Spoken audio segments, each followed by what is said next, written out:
Yu-Gi-Oh! An incredibly complex card game with tens of thousands of cards. However, what if each set was separated from the rest of the massive card pool and your choices when building a deck were extremely limited? In this series, in order to learn Yu-Gi-Oh! From the ground up, I will be embarking on an adventure through the history of the card game with Jeexx. In each episode, we will have access to all the cards in a select product, and using only the cards in that product, both of us will build a deck before playing a best of 3 match to determine the winner of the episode. We will move in a chronological order in the series, and with each new episode, we will forget the cards of the past in order to experience something brand new. We hope you enjoyed this adventure through Yu-Gi-Oh! And its evolution with us.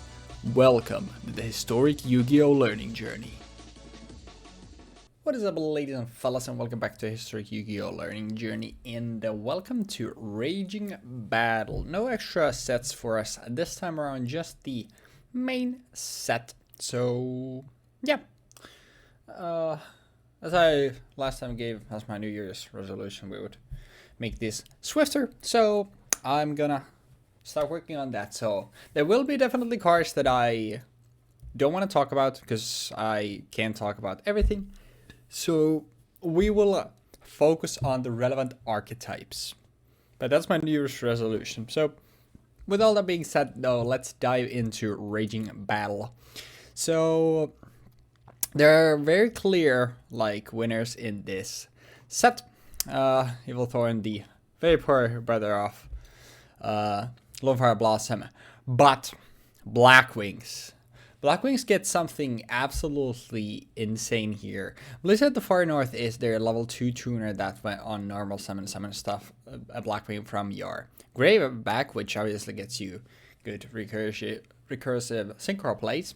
Through the Flame is a level 4 with 1800 attack, and when it destroys an opponent's monster by battle and sends it to a grave, you can spell summon a Blackwing with 1500 or less attack from your deck, with its effects negated, but still it gets summoned in the battle phase, so you actually get to attack with it still, so you can do some extra damage with it.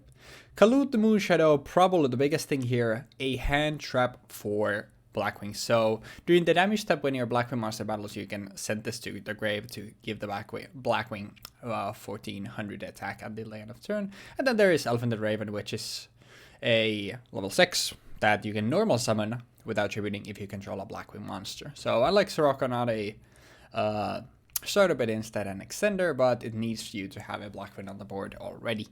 So that's what makes it kind of awkward. But having more levels is nice. Then we have Morphtronics here. So Morphtronics a archetype that focuses around swapping their battle position and have different effects depending on which battle position they are in. Then we have Earthbound Immortals, very gimmicky and bad. Sorry. Archetype focus around field spells. I think we've seen these already. I think these been scattered around the sets. And then I think the final actual playable archetype, I guess you could say it, we have is the Korakimerus, and these are cards that require you to have Iron Core of Kokimeru, which is a card that we'll cover later. You need to send those from your hand to the grave in order to keep these alive. Basically, all of them have the same thing where they destroy themselves during the end phase unless you have it. But they have some actually very good stat lines and powerful effects, Power Hand is 2100 normal summonable beat sticks, so even if it gets popped during the end phase, you can just use it to beat over something else. Drago completely, while on the field, negates special summons of lights and darks, and it's still 1900, so they actually have some very good effects to them. And we get aliens. We have Deep Sea Diva, which obviously a very good summons sea serpents from your deck, but sea serpents notoriously one of the rarest archetypes in the entire game. There are, I think, there are very few of those, so I don't think we have anything to unfortunately really use it for. As for the synchros in the set, we have Exploded Dragon with a level 7 dragon synchro. Needs a non-tuner dragon monster to make it 2400 attack. And at the start of damage save, if it battles a monster, you can destroy the monster and burn your opponent for the monster's attack on the field. But dragon attack must be greater than or equal to the attack of the monster, so it needs to be able to pop it. Blackwing armor, a level 6 in Crow 4. Blackwings needs a Blackwing tuner, but the non-tuner can be generic. 2300, but if it attacks a defense person monster, it gains piercing and 500 more attack. Power tool for Morphtronic, another level 7, completely generic. You can reveal equips from your deck and your opponent's randomize one of them to your hand and let rest get several to the deck. And then if it has equips, it protects itself with those. Trident Dragon and Gishilnodon. Sorry, no, I always say Gishilnodon. I don't know why. So Gishilni. Now I accidentally said it the correct way. I doubt we're going to be seeing those. 1-for-1. A very good card. Has been for such a long time. I don't know if we really have anything to utilize it here. I think we get stuff like Fishbark Blaster a little bit later. Something like that to get in circulation would be absolutely insane, obviously. Magic Plunder there for a draw engine if you have a continuous trap. Some stuff for Blackwings. Whirlwind being definitely the biggest thing. When a Blackwing is normal to your field, you can add a Blackwing monster from your deck to your hand, as long as it has a less attack than the monster you added. If you somehow get multiple normal summons, you can obviously fire this off multiple times. But that's more for modern Blackwings.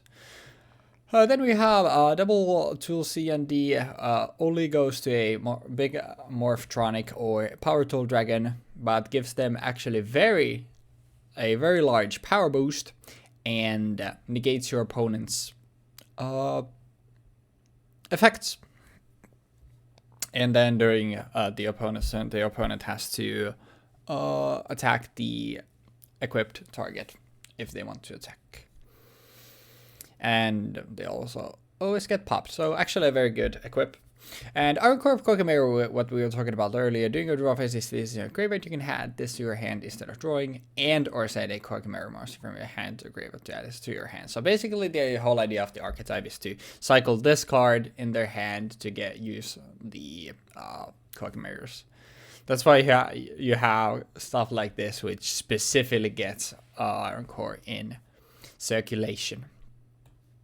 Forbidden Chalice can be used as damage attack boosting, but the better effect usually, at least these days, tends to be the effect negation. Very interesting card though. I kind of like it how you have a trade-off where if you want to negate a card, you also still give it some attack. So pretty cool stuff there. Crimson Fire, not great since it requires you to require a knee. I don't know what sort of brain name is that. It requires you to have a specific sync on the field, but it gives us access to Red Dragon Archfiend, obviously. Anti-Reverse, an interesting card, as long as you have a Blackwing. It's sort of a poor man's Feather Duster. If you have Exalted, you can fire it from your hand, but it obviously only affects face down monsters. Trap Stun negates all other trap effects on the field. And why this is important is a little card here. Swallow Flip. Negate the activation effect that activates when a monster is spell summoned and destroy it. And this is good for one card and one card exactly that I'm going to talk about in a little bit. As well as Nest. Interesting card for something to consider for Blackwings. So many are very good. It's basically a little bit worse Man-Eater bug, but it's very big at 1900. And that's the set, but I forgot to actually talk about it. And that is this little card called Black Rose Dragon. So yeah, Throne of Malice is an equip that specifically mentions Black Rose Dragon, which gives us access to Black Rose. And Swallow's Flip is there specifically to stop Black Rose's effect, obviously, when it hits the field. But a very interesting set that actually has some choice when it comes to archetypes what to play. It is undoubtedly Blackwing is the best thing you can play here. Like Black Whirlwind gives the deck some insane consistency. It just makes it overall better. The archetype just for the time period is very good. But yeah, we actually made it in under 10 minutes. Still, I'll try to get them down to like 8 in the future, but at least this is a start. So hopefully you enjoyed this set breakdown regardless, and I will see you all in the deck building section next. Okay. Raging Battle. Morphtronics, right? The set is gonna have, I think, Blackwings, Morphtronics, and it had something else too. I think it at least has Red Dragon Archfiend and Black Rose Dragon. But there's another archetype in there that I don't currently remember what it was. But these two are probably gonna be the two that are gonna get played. Or I'm playing Morphtronics, and I assume Weebfox is gonna be playing Blackwings. Oh yeah, Earthbound Immortal comes out in this, and Quakimeru. Oh yeah. Quakimeru was another deck that I was kind of considering building because it sort of works really well against Blackwings, because I know Blackwings are gonna be the deck that Weebfox is gonna be playing, because Blackwings are just kind of good. They're just fairly good, and that's why I'm not playing them, because I don't play good cards. I only play okay. Yeah. I only play bad cards, guys, because I love bad cards. Because I'm a bad player. But yeah, let's get started. First off, Morphtronics are weird. They have different effects depending on the position that they're in on the field. So we have Gadget Driver, which has the effect of you can send this card from your hand to the graveyard and select any number of face-up Morphtronic monsters you control and change the battle position of the selected monsters. This effect can be activated during either player's turn. Morphtronic Cell Phone. And this is basically your playmaker. This is what starts your plays, and this is what you always want to draw and have in your hand or just get out on the field turn 1. While in attack position, once per turn, you can roll a 6-sided die, reveal cards from the top of your deck equal to the roll, and special summon one level 4 or lower Morphtronic monster from among them, ignoring the summoning conditions, and shuffle the rest into the deck. While in defense position, once per turn, you can roll a 6-sided die and look at the cards from the top of your deck equal to the roll, then return them in the same order. Fairly interesting, I'd say. The first effect is a little RNG, because if it was... if it was 2 dice, it would be kind of easy to get like something, because checking top 2 is super easy, but checking like anything more than top 2 would be insane, and I would really like that. And I'm kind of afraid that this shit's gonna go very poorly for me. We'll see though. Then Radiant. Radiant is basically just a Lord from Magic the Gathering, where it buffs your other Morphtronics attack or defense, depending on which it is in, attack or defense. Remoten is your recovery card. Attack position. Once per turn, you can target one Morphtronic monster in your graveyard and banish that target. And if you do, add one Morphtronic monster with the same level as the target from your deck to your hand. And in defense position, also it's apparently a searcher, I completely forgot about that. Once per turn, in defense position, you can send one Morphtronic monster from hand to the graveyard, and if you do, add one other Morphtronic monster with the same level as that monster from graveyard to your hand. Technically, it's not recovery, it's more like recycling. You change a card, Morphtronic in your hand that you don't want into Morphtronic from the graveyard that you do want. But yeah. Scopen has the effect though, while you're in attack position, once per turn, you can special summon one level 4 or lower, level 4 Morphtronic monster from your hand.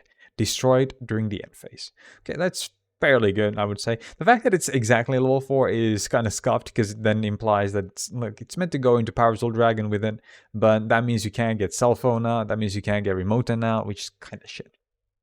Then while in defense position, while this card is in face-up defense position, its level is 4. Or it is level 4. And that just makes it work with the level 3 non-tuners that totally exist, you know. But then we have Slingen. Morphtronic Slingen has the effect of while in attack position, once per turn you contribute one Morphtronic monster, except Slingen, to destroy one card on the field.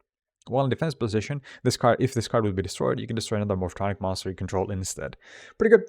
Honestly, pretty good. This is probably the best form of removal for a card that is in Blackwings called Armor Master, because Armor Master cannot be destroyed by battle. And there's really only 2 ways I can deal with it in this deck. Then we have Double Tool C and D, which is one of the other 2 ways of dealing with Armor Master in the deck. Equip only to a power tool or a level 4 or higher machine type Morphtronic monster you control. While equipped during your turn, it gains 1000 attack, and if it attacks, any effects of the attack target that activate or apply on the field are negated during that battle phase. During opponent's turn, your opponent cannot select monsters other than the equipped monster as an attack target. An opponent's monster that battles the equipped monster is destroyed at the end of the damage step. So it's pretty good, I would say. This thing deals with the biggest and scariest card in Weebfox's deck, or assuming this is going to be in his deck. And it also allows me to have some modicum of defense against cards just swinging into my cell phones and scopings and shit. But yeah. Then we have Forbidden Chalice, which has the effect of target one face-up monster on the field until the end of this turn. That target gains 400 attack, but its effects are negated. It's pretty good card. It just effect negation in instant speed on your turn or your opponent's turn is just good, okay? I don't think I need to explain that further. Junk Box, second one, select and special summon one level 4 or lower Morphtronic monster from graveyard and destroy it during the end phase. Basically just go for cell phone, use cell phone, try to get shit out, maybe get another cell phone, go into a cell phone, hopefully get another cell phone, and so on and so forth. Just flood the field, okay? Magic Planter, because we have many, quote-unquote many, 3 continuous traps in here. We have 1 magical planter in here. We have Morphtronic Map. Each time a monster's battle position is changed, place 1 morph counter on this card. All Morphtronic monsters gain 300 attack for each morph counter on this card. When this card is destroyed and sent from the field to the graveyard, you can special summon 1 Morphtronic monster from your deck. It's not bad. It's pretty good. It basically buffs all of these little guys, these weenies, if you will. Then we have and also the second effect is probably not going to be fairly relevant because there's no like spell trap removal in this. Morphtronic Repair Unit, send 1 Morphtronic monster from your hand to the graveyard and select 1 Morphtronic monster in your graveyard and special summon that selected monster and equip it with this card. The equipped monster cannot change its battle position. When this card is removed from the field, destroy the equipped monster. And 1 for 1? 1 for 1 is basically just summon a cell phone, start plays, go face. And this card is, as you can probably tell, it's pretty good. It's a pretty good card to have at 3, considering the fact that we basically have 6 copies of cell phone in the deck. And even if it is like kind of overkill, because we don't really have that as many targets as we do, as many valuable targets as we do cell phones. I don't know what's anymore. But we have 3 1-for-1s, and if we draw a single cell phone, if we haven't drawn a single 1-for-1, they're kind of whatever, that's kind of what I mean. But having a single copy of cell phone in hand, which can also be a 1-for-1 in hand in your starting hand, is omega valuable. Like being able to get off a cell phone on turn 1 or turn 2 is like necessary for this deck to function. If you don't get that, you're probably just gonna lose. So go next. Grave of the Super Ancient Organism. Level 6 or higher special summon monsters on the field cannot declare attacks, nor can players activate their effects. This is, as you can probably guess, for specifically dealing with synchro monsters that Blackwings have access to. And we'll see how well that's gonna fare. Morphtronic Bind. When you control a face-up Morphtronic monster, all level 4 or higher monster opponent controls cannot declare an attack or change their battle position. Again, Blackwings are mostly level 4s, and around that range, level 3, level 5, that range. And also there's Blackwing, Armor Master, and other synchro monsters. So both of these cards are fairly good. And the reason why I'm not playing 3 of this instead of 3 of this is because the fact that some of these cards have effects that are really good is enough for me to not want to give my opponent the option of activating those effects. Then we have Morphtronic Force Field. Negate the activation of a spell or trap card that would destroy a face-up Morphtronic monster you control and destroy it. Add 1 Morphtronic card from your hand to your deck. From your deck to your hand, sorry. Then we have the side deck. We have a 3rd copy of Slingen, a 3rd copy of Chalice, 2 more Magic Planters, more Grave of the Super Ancient Organisms, and Mirror of Oaths. When your opponent special summons a monster from their main deck, destroy that monster, and if you do, draw 1 card. Morphtronic Bind, Morphtronic Force Field, Trap Stun. Negate all other trap effects on the field this turn. And Wicked Rebirth. Activate this card by paying 800 life points, then target 1 synchro monster in your graveyard and special summon it in attack position. Its effects are negated and also cannot declare attack this turn. When this card leaves the field, destroy that monster. When that monster is destroyed, destroy this card. It's called the Haunted for synchro monsters that also prevents you from swinging with it after you summon it on that turn. It's not bad. We have Black Rose in here again. Basically just nuke the field. That's reset game. Lightning Dragon, which is a new card. Attack 1 tuner, one or more non-tuner light monsters. Level 8. 2,600 attack. At the attack declaration, if this card battles another monster, you can have this card lose 500 attack and defense permanently, and the monster this card is battling loses 1,500 attack and defense until the end phase.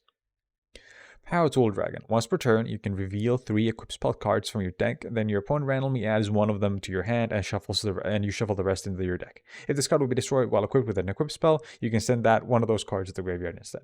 It's a level 7 2.3k beat stick. It loses to Armor Master toe-to-toe, but you can put it in defense and it's even, so it's okay. It's not gonna lose that hard. Copium. But the main goal of this card is to get a Power Tool C&D and just put it on this, or get Morphtronic Repair Unit to do other stuff. And hopefully your opponent doesn't have Forbidden Chalice set, and hopefully they don't fuck you over. But yeah. Red Dragon Archfiend. We've talked about this card a couple times. Level 8, 3,000 beat stick, one tuner, one non-tuner, and destroys defense position monsters when you attack. Your opponent's defense position monster when you attack, and if you have monsters that did not attack that turn, you destroy all of them at the end of your turn. And that about does it. This is a fairly interesting set, I'd say, considering that we have so many archetypes that we've already seen a few times. Morphtronics, we haven't played them, but they've shown up here and there. Blackwing showed up in Crimson Crisis with assault modes and stuff. We already saw them be played in there, but Morphtronics also showed up in earlier sets, but we never played them. Purely because of the fact that they just did not have access to anything, basically. But now we have access to a lot of generic synchro monsters, such as Power Tool, Archfiend, and Black Rose, while also having access to good support cards like Morphtronic Repair Unit and 1-for-1. But we'll see how this goes, so anyway, good luck with the games. And welcome back, guys and gals. I don't know why I sometimes shoot the camera. That's kind of strange. But yeah, I'm recording this back-to-back. Spoiler alert, I'm also going to be probably wearing the same shirt for the next 2 set and deck breakdowns as well. We actually are recording a bunch of episodes in advance for the Christmas and holiday season overall, for Christmas and New Year's.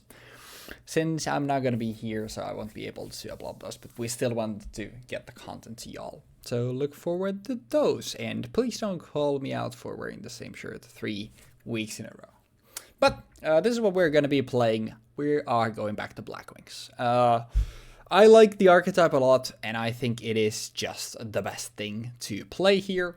So let's take a look at what we're working with. And let me just start by mentioning we are playing 3 Gale, 3 Sirocco, and 3 Bora that are from the previous Crimson Crisis, from the previous episode with the Legacy rules, since, well, most of our stuff is still from this set. Usually I then tend to split them, but since there are only 9 cards, I figured I could just throw them here. As for the rest of the deck, we have 3 Blizzard to far north. I was contemplating between 2 and 3, because 3 feels a little much, but I couldn't really come up with anything to replace it with, so we ended up playing 3. It's also still if we have something like Bora that can be special summoned, these 2 can still just make us an Armwing just by normal summoning Blizzard, even without having anything at grave, so it's pretty good. Kalut, 3 copies. If you have 3 in your hand, you can use all of them to boost one of your Blackwings by 4,200 attack points. It's completely insane.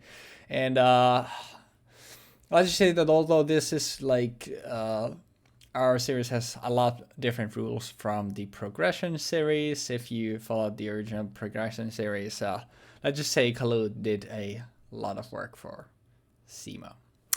But yeah, Kalut just very good hand trap for Blackwings. 3 Shura the Blue Flame.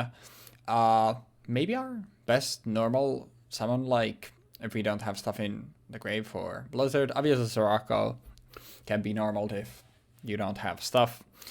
But Shura, 1800, so very big, and when it destroys an opponent's monster by battle, you can special summon a Blackwing from your deck that has 1500 or less attack with its effects negated, which means we can, if we are crazy, we can go into Kalut, but that just means that if it destroys anything, we can get our tuners out, since they're both 1300. Very good. Also level 4 in addition to Bora, so that's nice for the lineup. We are playing a single Elfin the Raven. It is nice to have a a level 6, but for now, in the context of this set, this basically doesn't really do anything to us. The only thing we can really do with it is Blizzard and that into Archfiend. But it is still here regardless, because I wanted to play some Blackwings. I wanted to play the new stuff. So I decided to throw one of them in there. If you control Blackwing, you normally this with attributing, but since your specials that are Gale and Bora need you to already control a Blackwing, this condition barely ever will come up. So we'll see how Elfin performs. I might side out of it for game 2, but we shall see. Then we have, for the other monsters, we have 3 Battlestorm, which is basically 1800. It's a 1700, but it gains 100 for itself as well. Beater, that once per turn you can pop a spell trap your opponent controls, but you need to have 3 or more winged beasts to be able to do that. But obviously with Blackwings, we have some pretty good swarming. If we have something like that we can special summon, even if we later go into stuff like Blizzard. If we just happen to have our normal summon for Blazestorm, we can do a lot of things with it. And overall, just 1800 isn't a bad beater either. And we also have a single Swallow's Nest. I'll talk about it here. 2 more in this side if I feel like I want to play different ratios. Where by attributing a face of Winged Beast monster, we can spell summon a Winged Beast from our deck with the same level. So we can turn our Battlestorm into Shura or Bora if we need to, which is another nice thing. Finally, we have 3 Snowman Eater. This is just like if we go first and we don't really have a play to get into stuff like Armor Master in our turn 1. We can just set a Snowman Eater and set some of our actually pretty decent back row, and that's not the worst thing in the world. Then for our back row, we have a Black Whirlwind, probably the best card in this set for Blackwings. In my opinion, when a Blackwing is normal, you can add a Blackwing to your hand from your deck that has less attack than the monster summoned.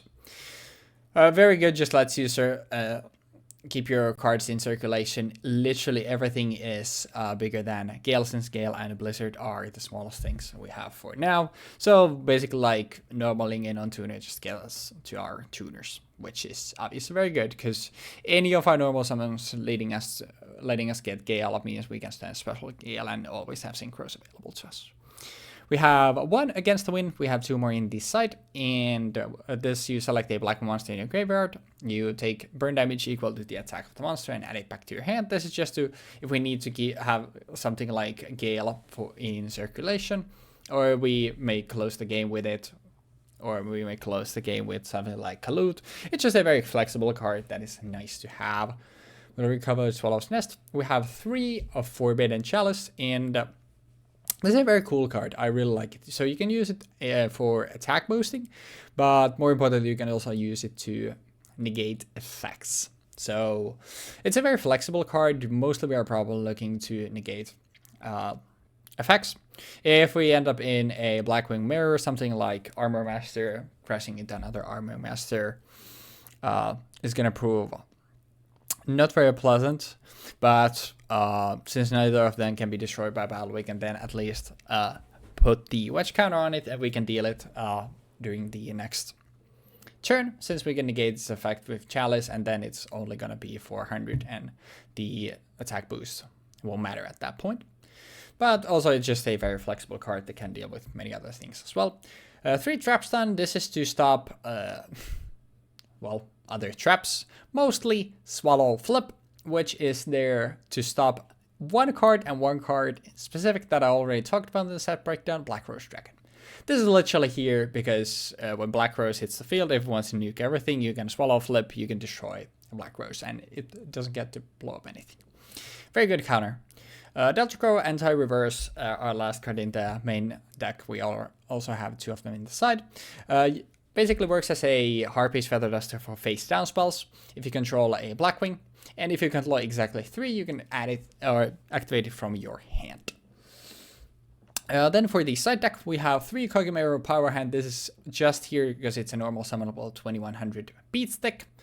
Then we have this stuff that I already covered. Then we have 3 Wicked Rebirth, where you, with 800 life points, you get back a Synchro from your grave. But this is a really limited Call of the Haunted, basically. It has a life point cost, it only targets synchros, it always summons them in attack position, it doesn't let it attack this turn, and it negates the the effects of the monster. But something like Blackwing, Armor Master, or Red Dragon Archfiend is still very big, so it's very valuable still. Maybe to use it sometimes. I don't think I would ever go for 3, but maybe 1, maybe 2 in a very slow game, but this is just the best thing that I could come up with. And finally, Mirror of Oaths. When your opponent still wrestles a monster from their main deck, you destroy the monster and draw 1. There isn't much stuff here that special summons from the deck. There's like Deep Sea Diva, but I don't really know how well we could use it. But this is mostly just here for Swallow's Nest, and then something if there's something that I have overlooked. I'm trying to stay on schedule here since I promised I would make these faster. I'm waiting for a synchros. Oh, let me already say Armor Master returns. We've already seen that same thing. Gross Dragon and Archfiend. I don't have to cover those. Armwing, just a 2300 beater that becomes a 2800 piercing beater if it attacks a defense position monster. And Power Tool Dragon is just here as a level 7. If we want to go for a level 7, we have somehow used all our Blackwing Armor Masters, and we don't want to nuke the field. This is here just for that. We can go into it and we'll have a 2500 wall. The equips adding doesn't matter. We are not playing any equips. But yeah, 10 minutes, not too bad. And yeah, I'm excited to play more Blackwings. Hopefully we can sack with Gale and Bora as we did last time. That's always going to be fun. And yeah, hopefully you enjoyed the episode. So hopefully you enjoyed the... that's a lot of enjoyment. Hopefully you enjoyed the deck breakdowns, and hopefully you enjoyed the games as well.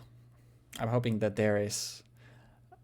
I've said it last time as well, but I'm hoping there is less raging and more battling. Now I'm gonna stop saying hoping and hope, and gonna send you off there. So enjoy the rest of the episode. Peace. What is up, ladies and lads, and welcome to another episode of History Yu-Gi-Oh! Learning Journey. This time, Raging Battle. So, Jeexx, have you recovered from last time yet? I'm raging inside. Holy fuck. Yeah. There's a battle going on. Yeah, hopefully there will be less raging and more battle this time around. But I'll overwhelm you with numbers, buddy. All right, I'm excited to see what you've brought to the table here. I heard it might be something to do with different appliances.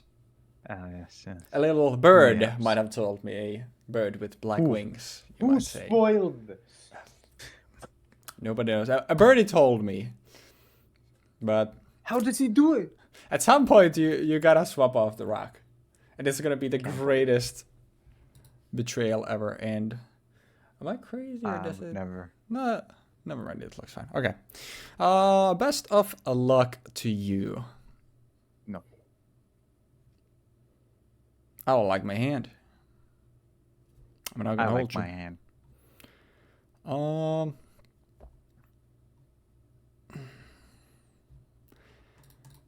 I think what we're gonna do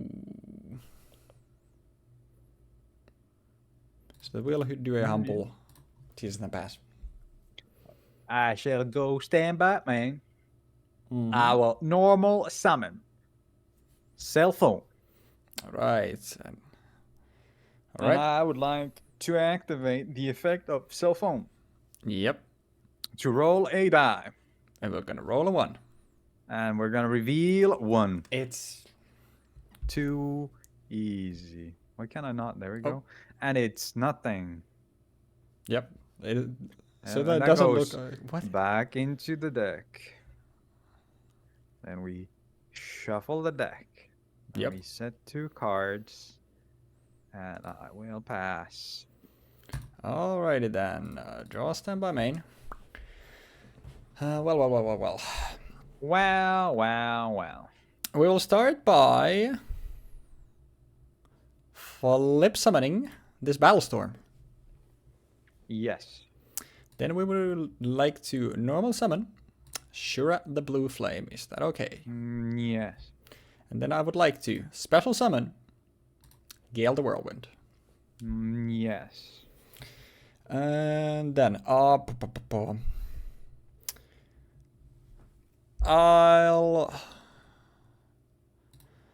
let's activate Battlestorm's effect, and since I have a 3-winged beast, and I think we'll pop this thing. Oh no, the magic planter. Scary. Then I guess we'll have Celophon's attack and defense using Gale. Yes. And then let's take a look here.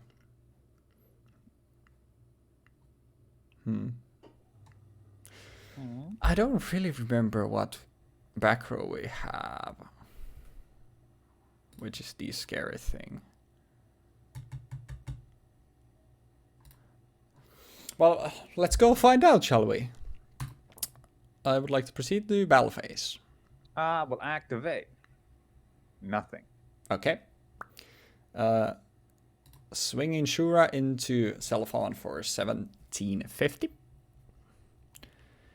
And then I would like to use the effect. Is that okay? Mm-hmm. We'll go.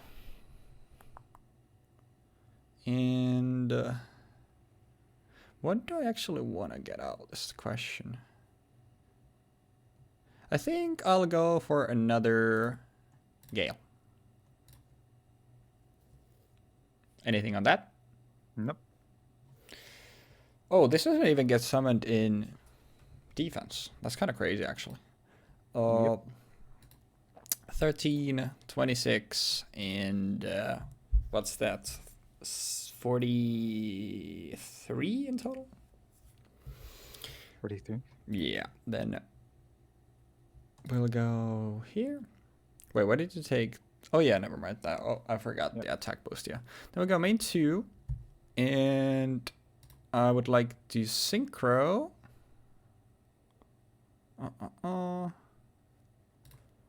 Using Gale and a Battlestorm. And I'll go into an Armor Master. Mm-hmm. And then I'll use Gale and Shura to go into another Armor Master. Mm-hmm. Then we'll set a back row and we will pass. That is a turn and a half. Blackwing's Sherlock, an archetype. I would like to activate Junk Box to special summon Morphtronic Cell Phone. Mm-hmm. And I would like to declare. And 3 I would this like time. to roll. Fuck. And then I would banish 4 cards from the top. Oh. And I would like to special Is it summon. only Morphtronics? Yeah, Only okay. Morphtronics. So, Scope and R. Slinging.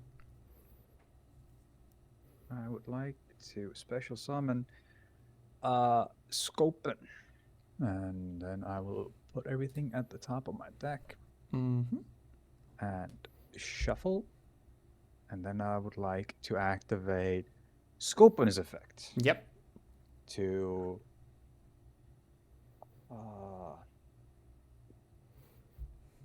special summon Slingin. Yep. Then I would like to activate Slingin's effect to tribute Cell Phone to destroy an Armor Master. Yep.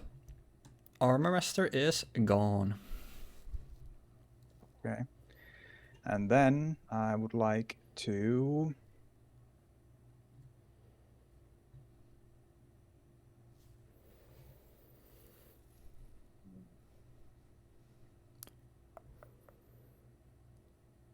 Seven.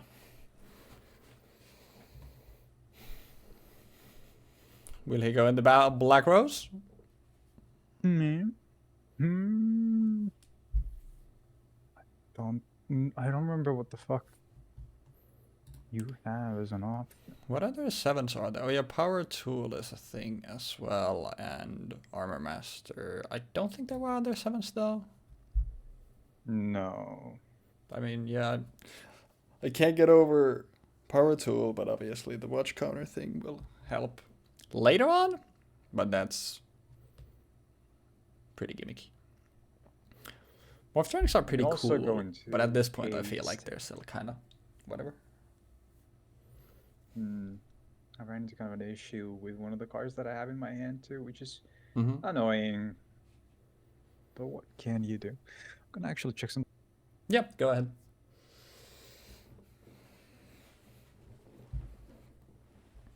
I feel this has been like one of the more explosive like starts to a game, like both with both sides that we've had thus far, which is pretty neat.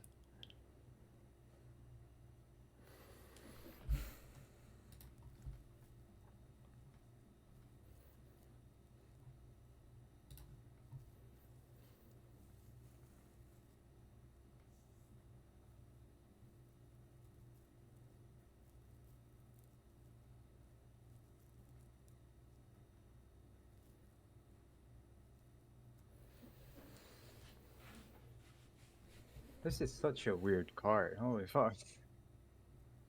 I mean, I mean, just doesn't to really see matter. what you're cooking there.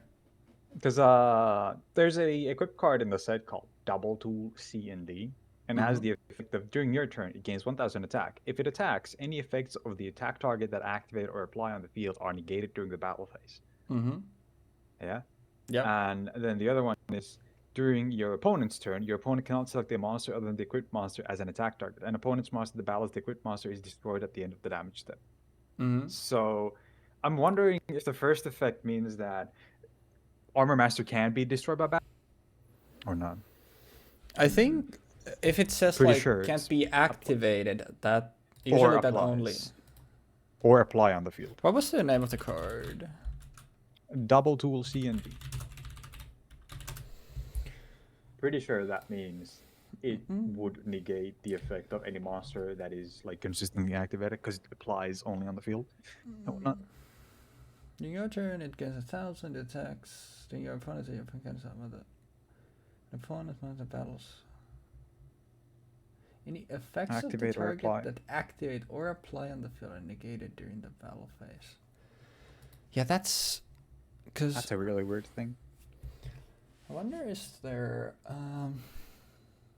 both are from Just kind of wondering because I might be using that. yeah, I mean that's It's kind of a core thing in the deck to use Power Tool. Because Power Tool searches for that. Or searches for that and something else, but you know. yeah, that's not.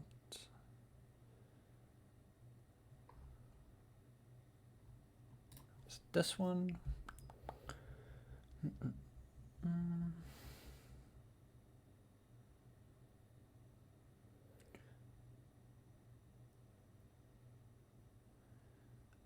Oh, this might actually have it.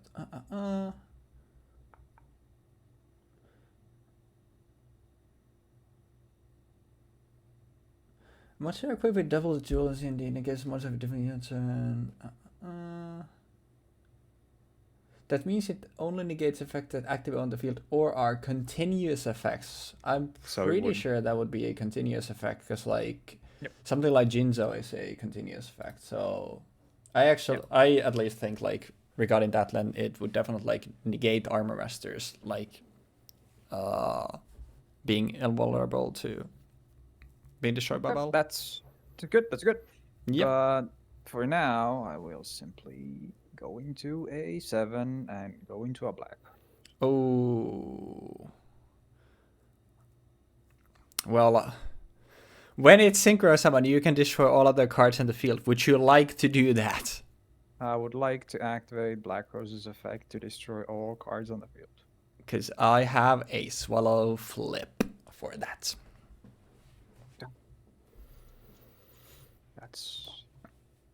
Yeah, go for it. Yeah. That's literally the only card that I have that therefore.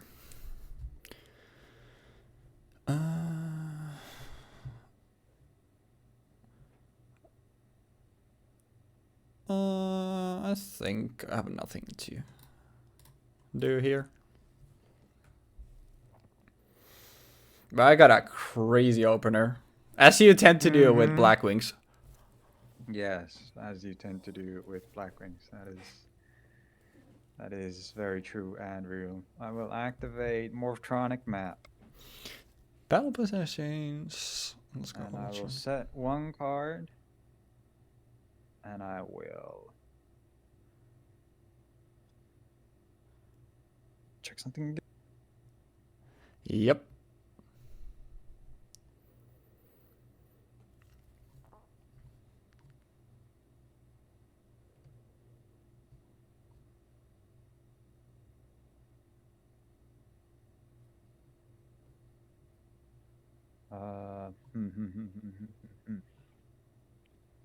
It's down. I want to see how this functions. Should be fine. Yeah, whatever. I will set one card. No, actually, I'll just summon one card. Doesn't matter. It doesn't matter how I do it. This thing gains. So it's 1800 attack. Okay. Yes. Neat. Well then. I guess we'll start by attempting normal shaman Shura. Is that okay? That is okay. Then I would like to special summon Bore the Spear. Is that okay? That is okay. Then I would like to special summon Gale the Whirlwind. Is that okay? No. Bro, you should have seen my fucking reaction in my cam when I opened this hand. My other two cards were Forbidden Chalice and Kalut, the Moon Shadow, the hand trap thing. That is fucking disgusting. Bro. I was simply outclassed, guys. It's just... What can you do? This archetype for the time is insanity. Just roll one on your first cell phone check, guys. It's so easy. Holy shit. You should just... The fact that I open my initial hand and I'm literally like going through my cards and counting like, is this lethal? By the way, fun fact, I was 400 off lethal if you didn't open a monster, or like if you didn't summon a monster on literally just my opening hand. No, it doesn't matter in that situation because I just die then and there. I mean, yeah, after like whatever beatdown I have, and then you have afterwards you have to deal with full armor master. Actually, no, yeah, I go into 2 full armor masters once again. Then I have Forbidden Chalice set, and I have a Kalut in my hand. So it's like, what the fuck do you want to do? It's, yeah. And actually, yeah, if I beat over Radiant, actually, it's 18. Yeah, no, it's just Kalut. Yeah, never mind. I would have beat over that. What was your set, by the way?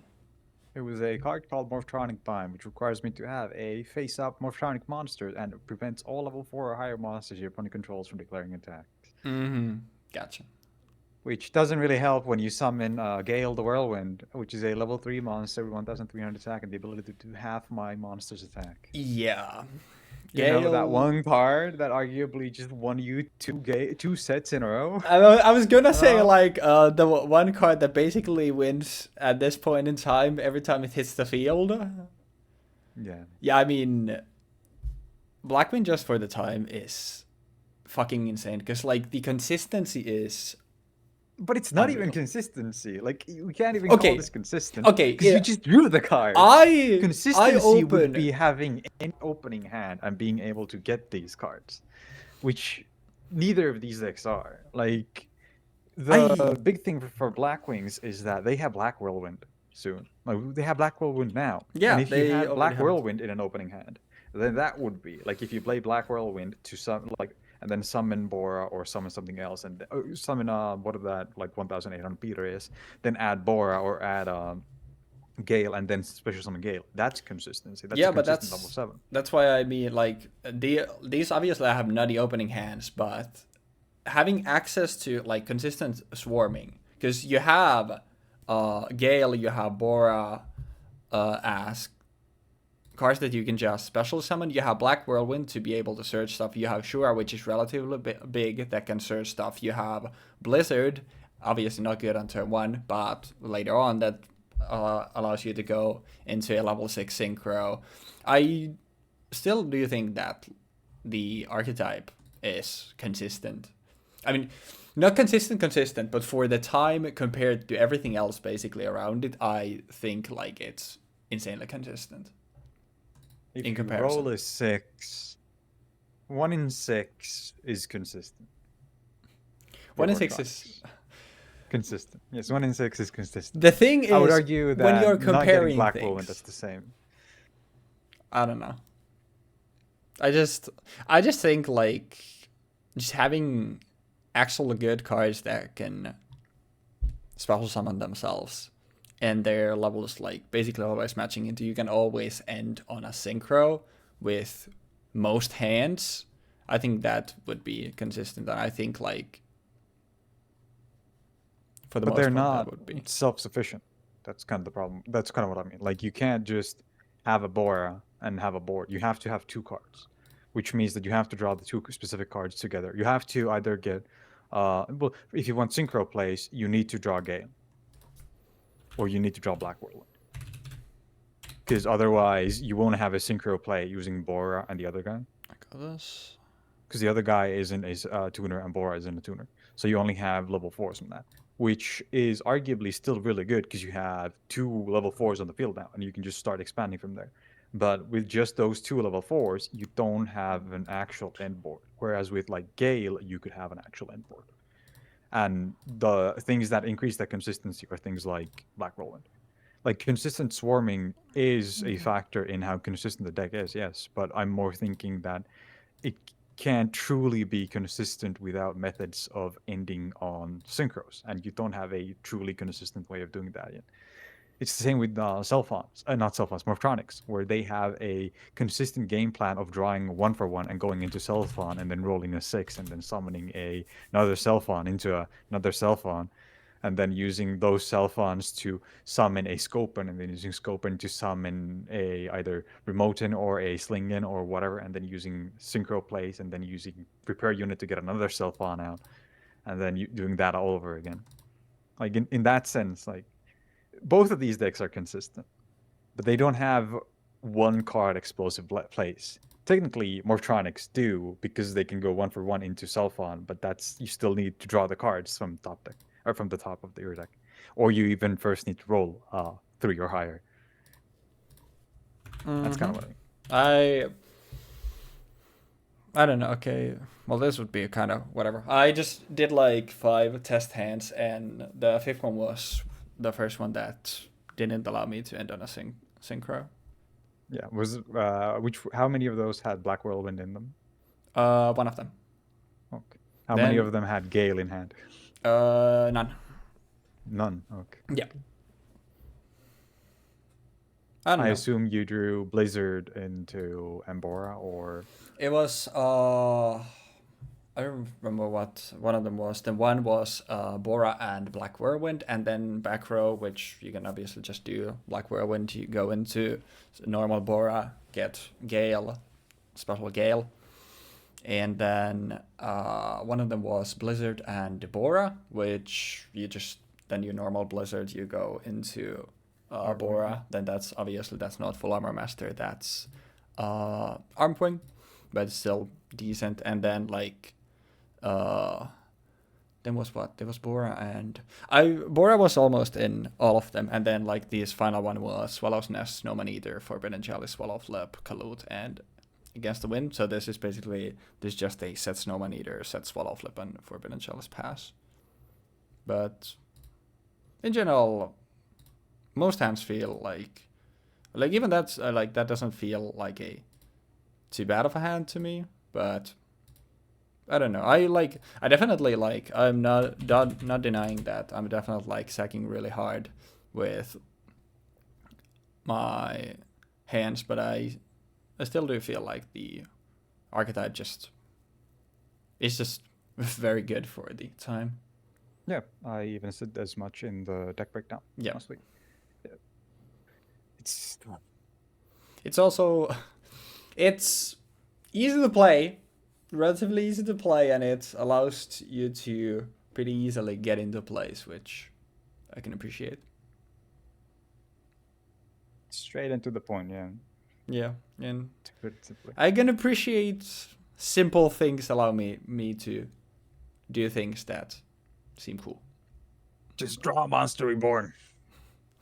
You know, it is what Back it at is this. sometimes, bro. But bro, I can't believe I 2 episodes in back to back. I get a TikTok out of them. Sheesh. I literally rolled a 1 on cell phone on The funny turn thing, 2. I call it too. I was like, yeah, this is gonna be a 1. Like, That's literally anything other than a 1 is like, okay, at least I have like a shot of getting a card. But rolling a 1 is like, ah, yes, I literally should have just not woken up today. I should have just stayed in bed. And as for the second game, it was basically over once I my mean, yeah. yeah. You would have been at. Actually, wait. What would you have been? This is 1800. Gale makes it 900. Your backrow then doesn't matter. So you're taking. What are you taking? So yeah, probably yeah. I don't use collude there. So you're taking 400. 1734. Wait, 34. 47. You're taking. Wait, are you dead? Wait, hold on, because Hell yeah. it's Gale that beats. Let's say like Gale doesn't beat over this thing. This thing gets halved by Gale, then it gets beat over by Shura. You're taking 900. After that, you take I summon Gale. You take 1300. So that's. I mean, I'll count them in the end. Then you take another 1300. Then you take 1700 from Bora. So that would be 343, 50, 52, not 54, 43, yeah, 54. So you'll be at 2600, and I will end up with Kalud in my hand, Forbidden Chalice set, and 2 armor masters on the field. And with the forbidden chalice, you can just negate cell phone if I summon it. Yeah, it's basically So even like if I top the deck first thing one for that ones you over- summon, like you summon, you normal summon anything. I can just chalice it, and then that's it. If you somehow get be into something fair- that could even beat my things, I have Kalud. So To be fair, I had the play of if I top deck 1 for 1, I can 1 for 1 into cell phone using, I think I had a gadget driver in hand. I discard gadget driver, I summon cell phone. Cell phone gets chaliced because I'm going to activate its effect and you're going to chain chalice to it so I don't get anything on the field. Then I summon Slingen, I shoot Slingen, I shoot a cell phone using Slingen, and I kill, I don't really know, assuming you summon Armor Master, kill Armor Master.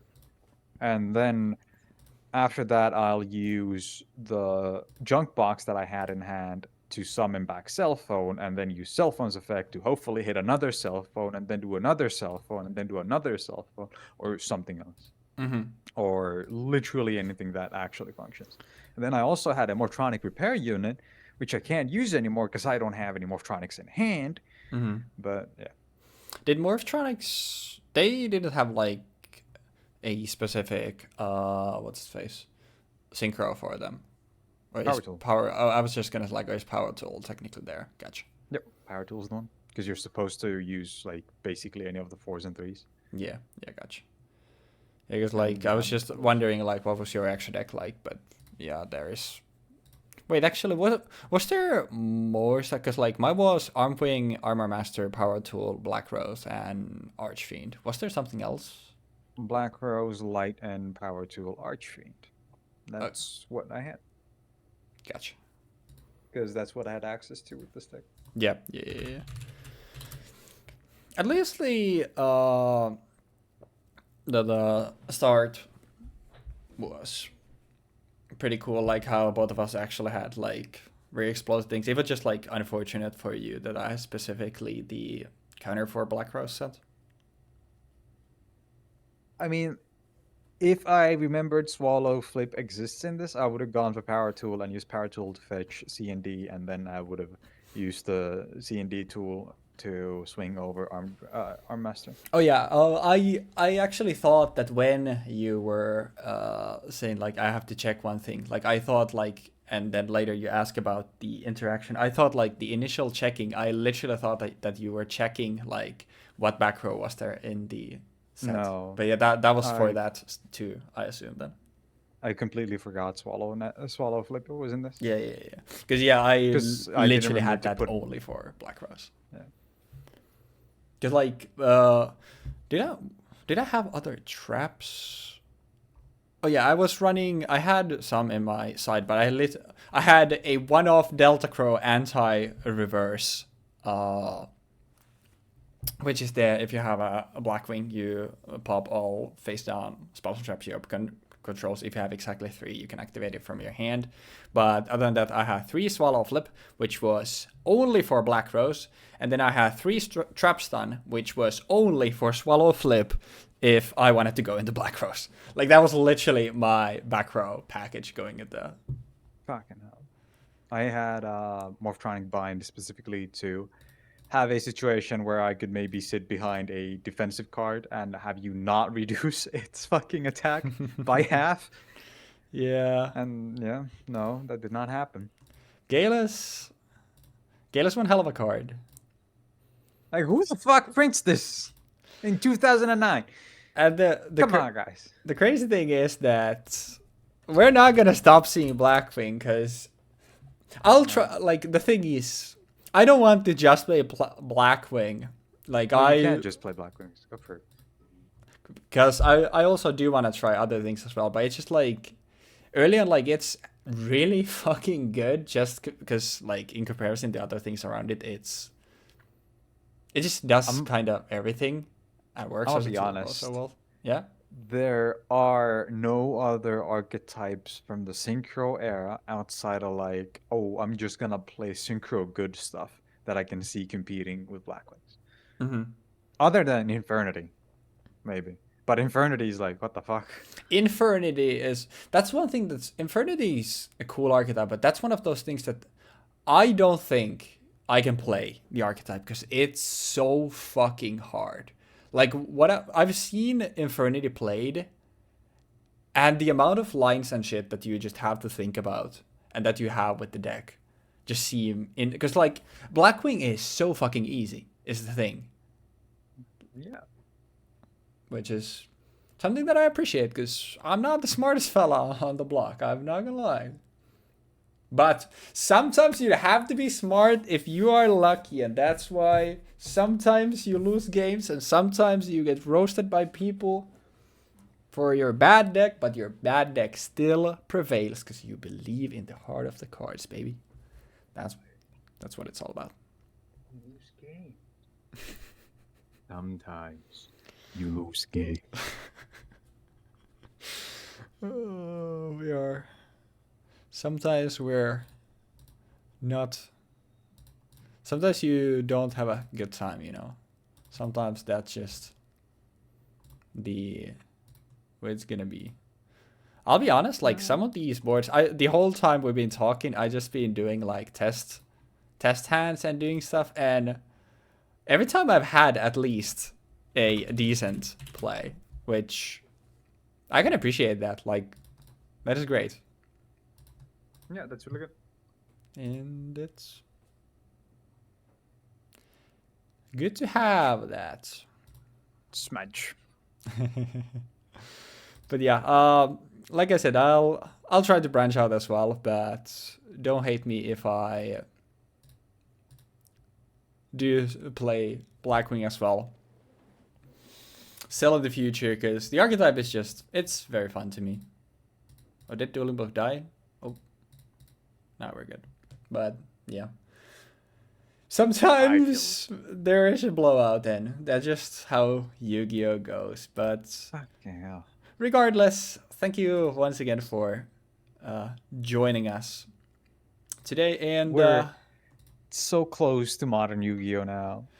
that, like, this episode definitely felt like it's not as crazy as like what you did in the when we played the light versus dark thing, where you basically just OTK'd me like I think turn 2.